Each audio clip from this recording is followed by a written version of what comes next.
সাতটি পাপের সাথে যারা জড়িত থাকবে তারা প্রতিটি কদমে কদমে ক্ষতির সম্মুখীন হবে এবং তারা তাদের জীবনে কখনো সফলতা অর্জন করতে পারবে না।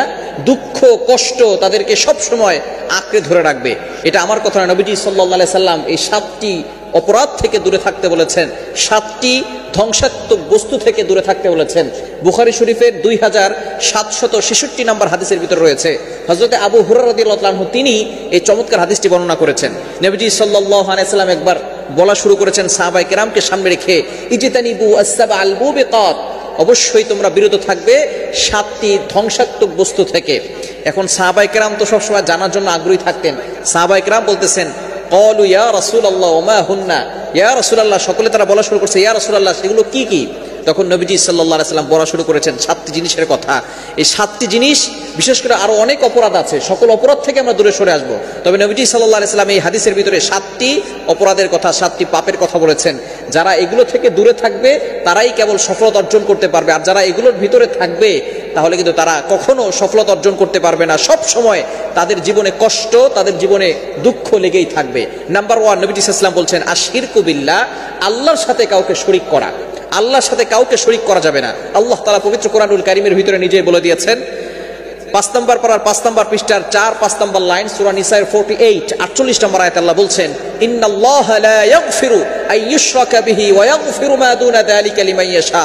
আল্লাহ পাক রব্বুল আলামিন সব গুনাহ ক্ষমা করবেন, কিন্তু যারা শিরক করবে তাদের গুনাহ আল্লাহ তাআলা ক্ষমা করবেন না। ফর এক্সাম্পল, একজন অনেক ইবাদত করেছে, অনেক আমল করেছে, ডোনেশন থেকে শুরু করে নামাজ, রোজা, হজ, যাকাত, আরো যত ইবাদত আছে সবকিছু করেছে।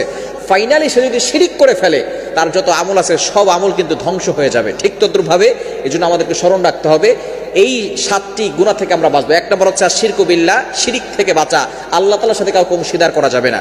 নাম্বার 2, দ্বিতীয় নাম্বার হচ্ছে আস-সিহর, জাদু করা, ব্ল্যাক ম্যাজিক করা, জাদুটোনা করা, কুফরি কালাম করে কাউকে ক্ষতি করার চেষ্টা করা, এটা আল্লাহ পাক রব্বুল আলামিন পছন্দ করেন না। যারা এটা করবে তারা অবশ্যই ধ্বংস হবে এবং তারা তাদের জীবনে বিপদ টেনে আনবে, কষ্ট দুঃখ টেনে আনবে। এজন্য দ্বিতীয় নাম্বার হচ্ছে সিহর করা, জাদু করা। 3 নাম্বার হচ্ছে অন্যায়ভাবে কাউকে দুনিয়া থেকে বিদায় করে দেওয়া, হত্যা করা। খবরদার, এটা কখনো করবেন না। বিশেষ করে অনেক দেখা যাচ্ছে তার মতের সাথে আমার মতের মিল নাই, তার দলের সাথে আমার দলের মিল নাই।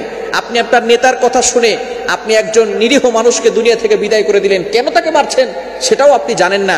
অবশ্যই আল্লাহর কাঠগড়ায় কিন্তু আপনাকে জবাবদিহি করতে হবে। মানুষের উপরে জুলুম করা এটা আল্লাহ কখনো সহ্য করবেন না। বুখারী শরীফের হাদিস, গরুর প্রতি গরুর জুলুম আল্লাহ তাআলা সহ্য করবেন না।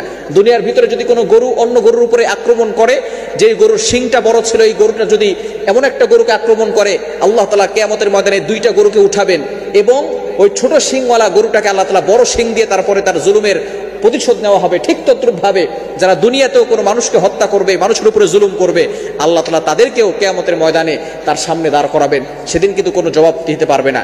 এজন্য 3 নাম্বার হচ্ছে অন্যায়ভাবে কাউকে হত্যা করা যাবে না। 4 নাম্বার সুদ খাওয়া, যারা সুদ খায়, সুদ খাওয়া যাবে না। 5 নাম্বার যারা এতিমের মাল ভক্ষণ করে। 6 নাম্বার, এটা খুবই গুরুত্বপূর্ণ বিষয়, সেটা হচ্ছে যদি জিহাদ হয়, জিহাদের ময়দান থেকে পালিয়ে যাওয়া। এবং 7 নাম্বার হচ্ছে সতী নারীর চরিত্রের উপরে মিথ্যা অপবাদ দেওয়া। এই 7টি অপরাধ থেকে যদি আমরা দূরে সরে আসতে না পারি তাহলে কিন্তু আমরা কঠিন বিপদে পড়ে যাব। এজন্য অবশ্যই এই 7টি পাপ থেকে আমরা দূরে সরে আসবো। আল্লাহ তাআলা আমাদের সকলকে বুঝার তৌফিক দান করেন।